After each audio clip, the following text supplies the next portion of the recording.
డిక్లరేషన్లకు అడ్డంకులు స్పష్టంగా మాకు కనిపిస్తా ఉన్నాయి.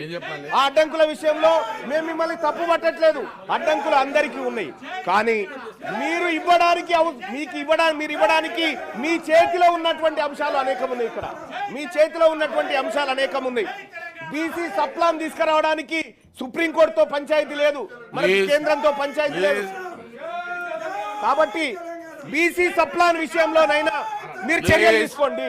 బీసీలకు కామారెడ్డి డిక్లరేషన్ ప్రకారం ప్లీజ్ ఒకవేళ కాళేశ్వరం విషయంలో మన హౌదులో కూడా చర్చ కావాలన్నప్పుడు నేను తప్పనిసరిగా ప్రభుత్వంతో మాట్లాడతాను. నెక్స్ట్ సెషన్లో పెట్టమని చెప్తాను. సార్ ఇక్కడ సార్ బీసీ సప్లాన్ విషయంలో సార్ ఈ రాష్ట్ర ప్రభుత్వం తక్షణ నిర్ణయం తీసుకోవచ్చు సార్. చేయదలుచుకుంటే బీసీ సప్లాన్ ను ప్రతి ఏడాది 20,000 కోట్ల రూపాయలు బీసీల సంక్షేమానికి ఖర్చు పెడతామని కామారెడ్డి డిక్లరేషన్ లో కాంగ్రెస్ పార్టీ చెప్పింది సార్.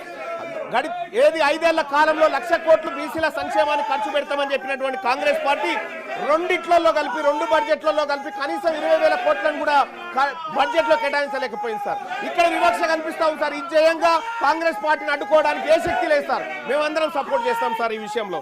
అలాగే సార్ ఇంకా ఎంబీసీ కులాలకు సంబంధించినటువంటి సంక్షేమ విషయంలో కూడా ఉన్నత విద్య కోసం 10 లక్షల రూపాయలు పూచీకత్తు లేని వడ్డీలు రుణాలు ఇప్పిస్తామని కాంగ్రెస్ పార్టీ హామీ ఇచ్చింది సార్. ఈ విషయంలో కూడా కాంగ్రెస్ పార్టీ ఏ విధంగా కూడా చిత్తశుద్ధితో పనిచేస్తున్నట్టు కనిపించట్లేదు సార్.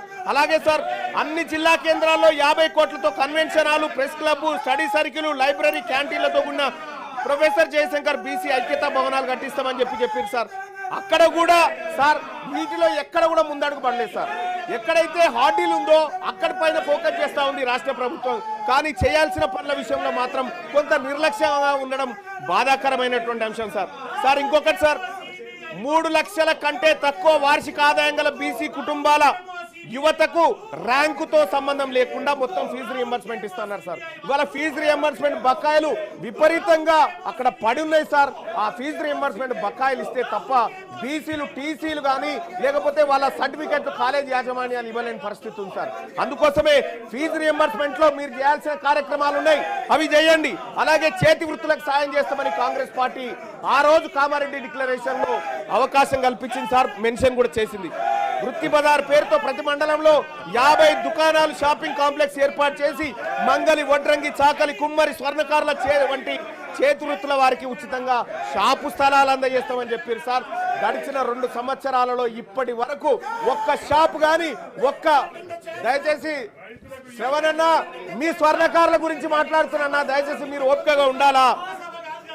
బీసీ కార్పొరేషన్లు, ఫెడరేషన్ల కింద నమోదైన ప్రతి సొసైటీకి ఎన్నికల నిర్వహణ 10 లక్షల ఆర్థిక సాయం అని చెప్పారు సార్. ఇప్పటి వరకు చేయలేదు. నేను అడుగుతా ఉన్నా, గౌరవ మంత్రివర్యులను అడుగుతా ఉన్నా, మీరు అమలు చేయడానికి, మీరు ఇవ్వడానికి సిద్ధంగా ఉన్న అంశాలు అనేకం ఉన్నాయి ఇక్కడ. వీటిని చిత్తశుద్ధితో అమలు చేయండి.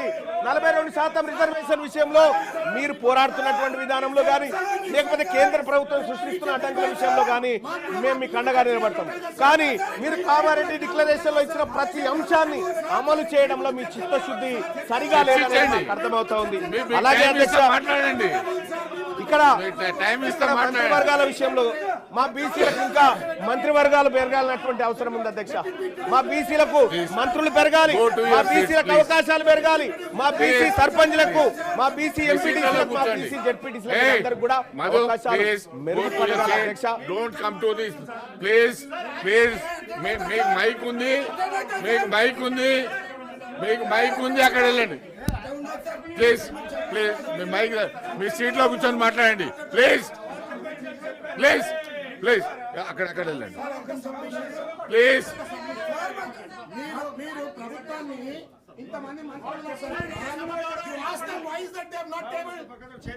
చాలా విషయాల్లో అసెంబ్లీలో వచ్చే విషయాలు ఇక్కడ రావు, ఇక్కడ వచ్చే నో. ప్లీజ్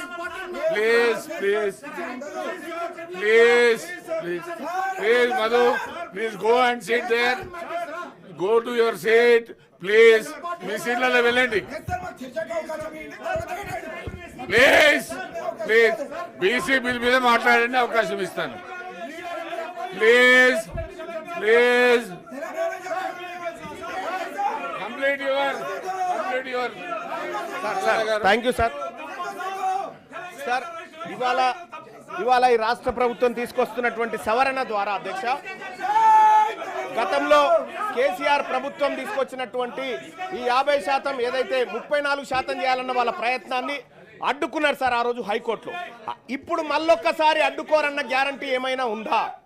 ఈసారి చేసేటువంటి అమెండ్మెంట్ కూడా ఖచ్చితంగా అడ్డుకుంటారు వాళ్ళు. అడ్డుకున్నప్పుడు మేము ఎవరి మొహం చూడాలి? మా బీసీలు ఎటువైపు చూడాలి సార్? అప్పుడు మాకు ఎట్టి పరిస్థితిలో ఇది ముందుకు పోతదనేటువంటి ఆలోచన లేదు.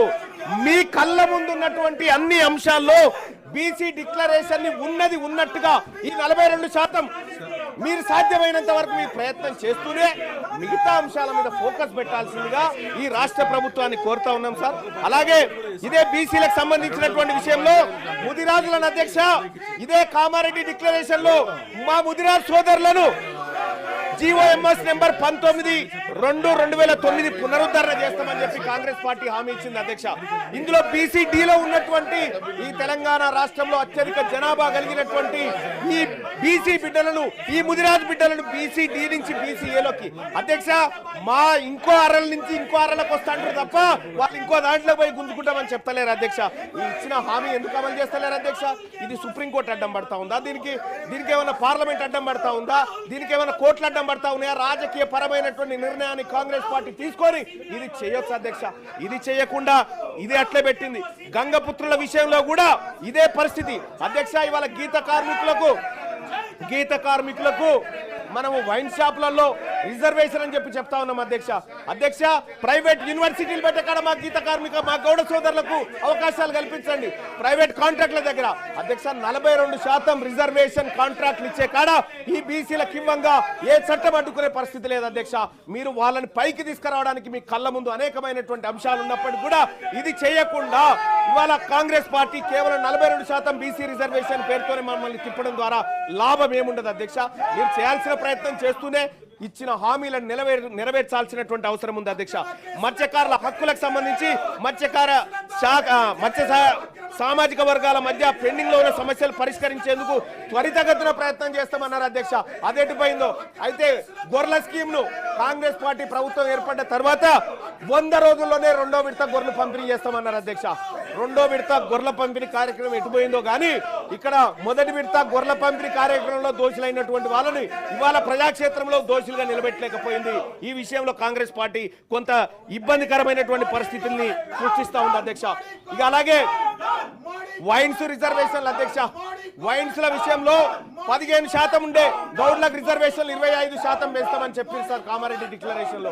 కానీ ఇప్పటి వరకు పెంచిన దాఖలాలు లేవు సార్. మొన్న ఏదో నోటిఫికేషన్ కూడా ఇచ్చినట్టు ఉన్నారు. అలాగే జనగామ జిల్లాకు సర్దార్ సర్వాయి పాపన్న పేరు పెడతామని కాంగ్రెస్ పార్టీ పేజ్ నెంబర్ 18 తన ఎన్నికల మేనిఫెస్టోలో చెప్పింది సార్. ఇప్పటికీ దానిపైన చర్చ లేదు, దానిపైన ఎలాంటి నిర్ణయం తీసుకోలేదు అధ్యక్ష. అనేక మంది ఇప్పటికే ధర్నాలు అలాగే ఆందోళన వ్యక్తం చేస్తా ఉన్నారు కాంగ్రెస్ పార్టీ ఈ నిర్ణయాన్ని తీసుకోవాలని చెప్పి. అలాగే మున్నూరు కాపుల విషయంలో కూడా అధ్యక్ష మొట్టమొదటిసారిగా మంత్రివర్గంలో ఒక మున్నూరు కాపు బిడ్డ కూడా మంత్రిగా లేకుండా పోయింది అధ్యక్ష. అలాగే మున్నూరు కాపు కార్పొరేషన్ ఏర్పాటు చేసి యువ పారిశ్రామికవేత్తలను ప్రోత్సహించేందుకు సబ్సిడీ రుణాలు పంపిణీ చేస్తామని చెప్పారు అధ్యక్ష. అది కూడా ఇప్పటి వరకు అతిగతి లేకుండా పోయింది అధ్యక్ష. పద్మశాలి బిడ్డలకు జగిత్యాల, నారాయణపేట, భువనగిరిలో మెగా పవర్ క్లస్టర్లు ఏర్పాటు చేస్తామని చెప్పారు అధ్యక్ష. పద్మశాలిలకు పవర్ లూమ్స్ పరికరాల పైన 90% సబ్సిడీ అని చెప్పారు అధ్యక్ష. ఎటుపోయినాయి అధ్యక్ష? ఈ కామారెడ్డి డిక్లరేషన్ లో కేవలం 42% స్థానిక సంస్థల రిజర్వేషన్లు కాదు అధ్యక్ష. సార్ ఇక్కడ 42% రిజర్వేషనే కాదు అధ్యక్ష.